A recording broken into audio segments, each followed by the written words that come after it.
Kung ang GSIS ay may ino-offer na energy loan kung sakaling interesado kang magpakabit ng solar panels para nga naman pwedeng magamit pang kuryente na pwedeng umabot up to 500,000 pesos, meron din ang Pag-ibig members. So kung hindi ka empleyado sa gobyerno or wala kang GSIS account, sa Pag-ibig pwedeng i-loan under housing loan o yung home improvement loan. Pag-usapan natin yung mga detalye at yung mga dapat mo pang malaman patungkol dito.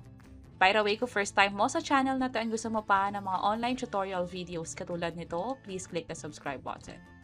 Sa Pag-ibig Housing Loan, matagal na ilang ino-offer ang Home Improvement Loan, kung saan pwede kang manghiram ng up to 300,000 pesos, kasama na dyan yung renovation, repairs, minor construction, at hindi na nangangailangan ng building permit para dito. And speaking of permit, ano ba yung mga requirements? Unang-una na dyan yung form na pwedeng ma-download online or pwede rin sa mismong branch ng Pag-ibig. Ito yung pinaka-itsura ng housing loan application. Kailangan mong ilagay dito yung Pag-ibig MID number mo. Kung sakaling nakalimutan mo yung Pag-ibig number, pwede mong i-check sa payslip mo o sa mga nababayaran mo na sa Pag-ibig. Or sa branch, pwede mo rin tong itanong. Also yung housing account number kung meron man, at yung dahilan ng pag-loan. Yung mga detalye dito is yung tungkol naman sa inyo, halimbawa yung sa collateral, yung details sa inyo, details din tungkol sa asawa nyo kung meron man, bank accounts, at ang dapat na ilagay dito is yung most active kung meron kang maraming accounts. Also, tatanungin din nila yung mga credit cards na meron ka at kung meron ka bang existing credits or loans. Bukod pa dyan, kailangan ng valid ID at ang tinatanggap nila kadalasan ay yung mga government-issued ID.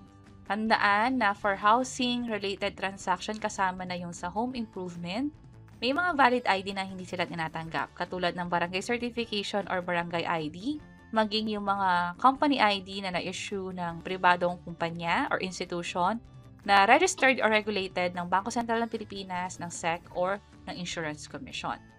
Bukod pa dyan, dahil nga maglo-loan sa Pag-ibig, kailangan mapatunayan nila habang binavalidate or ma-assess nila na may kakayahan talaga kayong hulugan kada buwan yung magiging amortization. At dahil dyan, dapat kailangan mag-provide din kayo ng proof of income.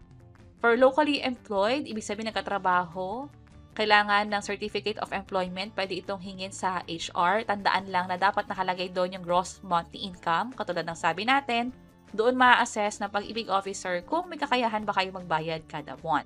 Kung wala niyan, latest ITR, taon-taon binibigay dapat ito ng kumpanya or ng HR. Ito yung BIR Form 2316. Kung wala pa rin yan, kailangan magbigay ng payslip within the last 3 months. Kailangan ipaprint ito kasi kailangan ng authorized signatory ng employer. For government employee nga pala, kailangan ng 1-month payslip within the last 3 months din. And kailangan kasama din yung Certificate of Employment and Compensation or CEC or ITR na din. Para naman sa mga self-employed, kasama na dyan yung mga professional or yung freelancer, virtual assistant. Kailangan ng ITR, Certified True Copy dapat ito from BIR. And yung mismong official receipt nung nagbayad ng tax with DTI registration and mayor's permit or business permit. Tinatanggap din nila ang commission vouchers, yung bank statements ninyo for the last 12 months, mapa savings account man yan or passbook. Kung ang income ninyo ay nanggagaling sa mga pinaparentahan, kailangan ng notarized lease contract with proof of ownership or rights doon sa pinaparenta. Photocopy ang kailangan dito. Pwede rin yung Certified True Copy of Transport Franchise kung sakaling ang profession nyo ay may kinalaman sa pagbabiyahe. Pwede rin yung Certificate of Engagement kung meron man kayo niyan o yung ITR BIR Form 1701 for professional services, commissions, and services na na-render within the last 12 months. Bukod pa dyan, kailangan din ng BIR Form 2307. Linawin lang natin na isa lang sa mga ito ang kakailanganin ng Pag-ibig. Pero kung sakaling nagsubmit kayo ng isa at nangingi pa sila ng panibagong requirements, magbigay na lang din kayo kasi tumatanggap din sila ng ibang documents na nag-validate ng source of income ninyo.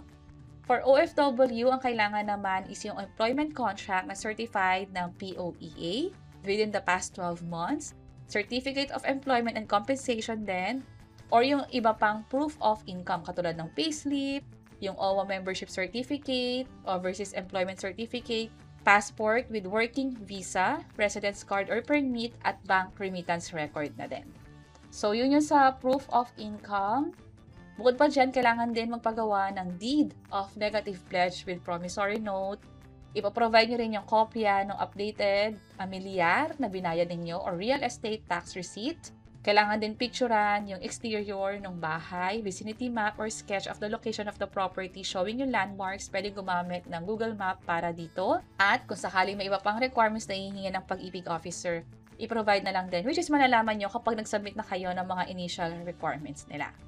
Pero bago nyo i-submit yung mga requirements, siguraduhin na eligible muna kayo. Kasi kahit kompleto yung mga requirements ninyo, pero hindi naman pala kayo eligible, sayang din naman. Kailangan kung pag-ibig member kayo, meron na kayong at least 12 monthly savings. Ibig sabihin, mahigit 1 taon na kayong miyembro ng pag-ibig.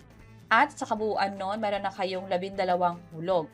Kailangan din active ka. Ibig sabihin, meron kang at least 1 monthly savings contribution within the last 6 months nung nag-a-apply ka ng loan.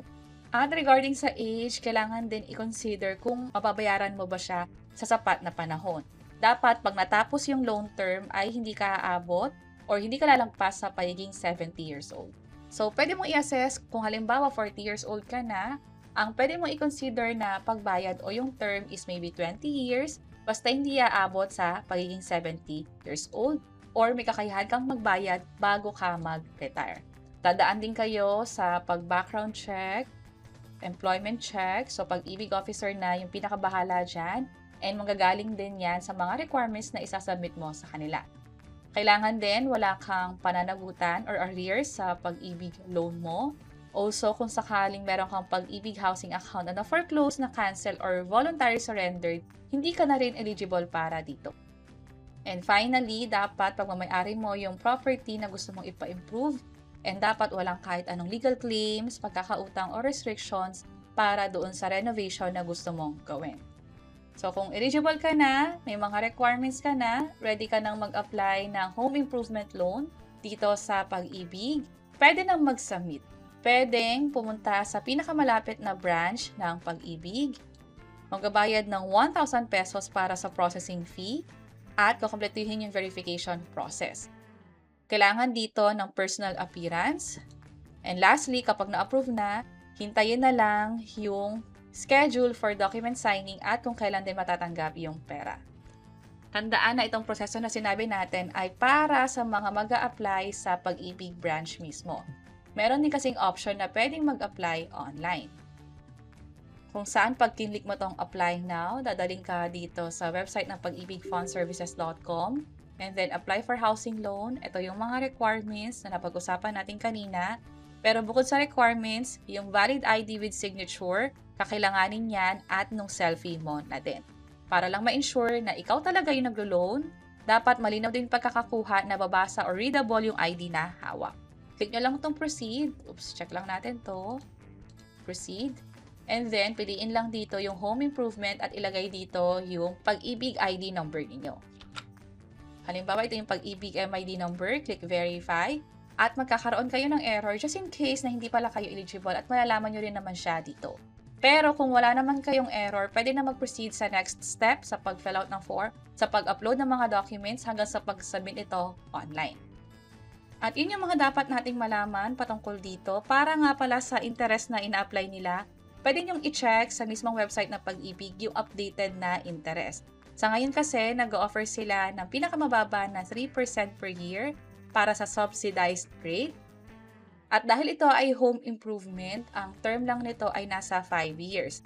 So, correction sa nasabi natin kanina na 20 years sa example, since home improvement to at hindi yung housing loan na regular, mas maiksi yung number of years o yung term nga. So, dapat pag natapos itong term ay hindi kayo aabot sa pagiging 70 years old. Idagdag ko na rin na itong requirements para sa Deed of Negative Pledge. Meron ng binigay na form ang Pag-ibig dyan. Nasa same website din siya. So, click nyo lang tong template for Deed of Negative Pledge at mag-open na itong form or yung file na ito kung saan, fill upan nyo na lang at ipapanotaryo. And that's it. Sana nakatulong tong video na to. Kung oo, pakiclick ang like button at para sa iba't ibang mga tutorial videos, pwede nyo i-check ito nasa baba. Sana makatulong and see you sa mga next videos. Bye-bye!